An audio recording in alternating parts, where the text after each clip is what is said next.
হযরত উমর ফারুক রাদিয়াল্লাহু আনহু রাসূলের দ্বিতীয় খলিফা মরুভূমির রাস্তা দিয়ে কোথাও যাচ্ছিলেন।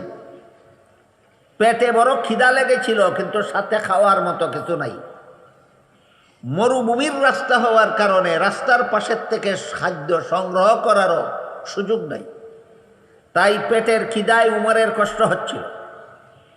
এমতাবস্থায় তিনি দেখলেন মরুভূমিতে একটা রাখাল ছেলে এক পাল ছাগলের রাখালি করে। সে তার পালের একটা দুধের ছাগলের দুধ দোহন করে পান করেছে। খলিফা উমর রাখাল ছেলের কাছে গিয়ে বললেন, রাখাল ভাই, আরেকটা ছাগলের দুধ দোহন করে আমাকে একটু পান করতে দাও, আমার পেটে বড় খিদা। রাখাল খলিফা উমরের নাম তো শুনেছে, কিন্তু দেখেনি কোনোদিন। এই লোকটাই যে খলিফা উমর এটা রাখাল বুঝতে পারেনি। রাখাল বলে, মুসাফির ভাই, এই ছাগলের পালের মালিক আমি নই, আমি আমার মালিকের বেতনভোগী চাকর। মাস শেষে মালিক যে নগদ টাকা দেবে সেটাও আমার বেতন। রাখালি করার সময় পেটে খিদা লাগলে একটা ছাগলের দুধ দোহন করে যে পান করি সেটাও আমার বেতন। তুমি যেহেতু আমার মালিকের বেতনভোগী চাকর নও, তাই মালিকের অনুমতি ছাড়া আমি তোমাকে এক ফোঁটা দুধও দিতে পারি। খলিফা উমর মনে মনে ভাবলেন, রাখাল ছেলে আমাকে দুধ দিলে দিল, না দিলে নাই, আমার পেটের খিদা গেলে গেল, না গেলে নাই। কিন্তু আমার দেশের একটা রাখাল ছেলে যে এত বড় আমানতদার, মালিকের অনুমতি ছাড়া মালিকের মাল কাউকে দেয় না, এতেই আমার আত্মাটা তুষ্ট। তবে রাখাল ছেলে আমানতদারির কারণেই কথাটা বলল, নাকি আমাকে ধোঁকা দেওয়ার জন্য বলল, তা রাখাল ছেলেকে পরীক্ষা করতে হবে।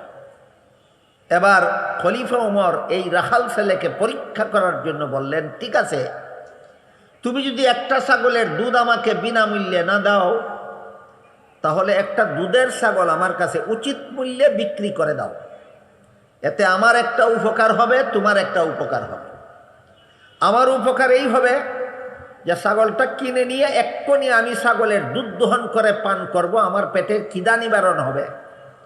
আর তোমার উপকার এই হবে, মালিক যা বেতন দিবে তো দিবেই, একটা ছাগলের মূল্য তুমি বেতনের অতিরিক্ত পাইবা, এটা তোমার উপকার। খলিফা উমরের কথা শুনে রাখাল ছেলে বলে, মুসাফির মিয়া, তোমার কথা মতো একটা ছাগল তোমার কাছে বিক্রি করে পয়সাটা যদি আমি আত্মসাৎ করে ফেলি, মালিক যখন গনে দেখবে পালের ছাগল একটা কম, তখন তো আমাকে এর কারণ জিজ্ঞেস করবে, ছাগল একটা কি করছো তুমি? আমি মালিককে কি জবাব দেব? খলিফা উমর বললেন, মালিককে বলবা তুমি যে একটা ছাগল বাঘে ধরে নিয়ে গেছে। বাঘে ছাগল ধরে নিয়ে গেলে রাখাল ছেলের ফিরাবার কোনো ক্ষমতা নাই, কাজেই তোমার বিরুদ্ধে কোনো বিচারও চলবে না, অভিযোগও চলবে না, তুমি বেকসুর খালাস পাবে।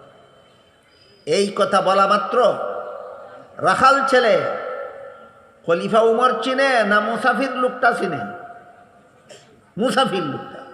রাখাল ছেলে বলে, এই বেটা মুসাফির, দাঁড়া, আমার একটা কথা শুনে যা।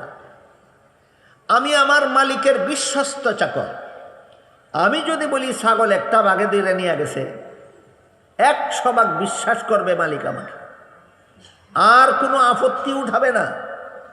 কিন্তু তুই বল, শেষ বিচারের দিন আল্লাহ যখন জিজ্ঞাসা করবেন ছাগলটা কি করছিলি, তখন কি জবাব দেব?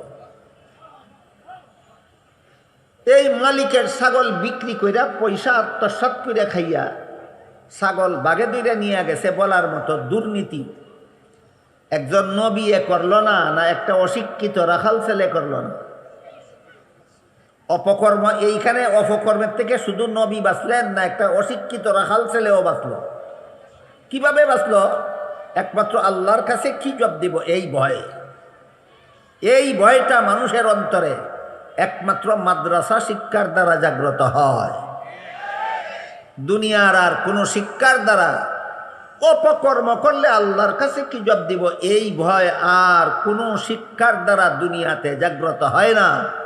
এটা হল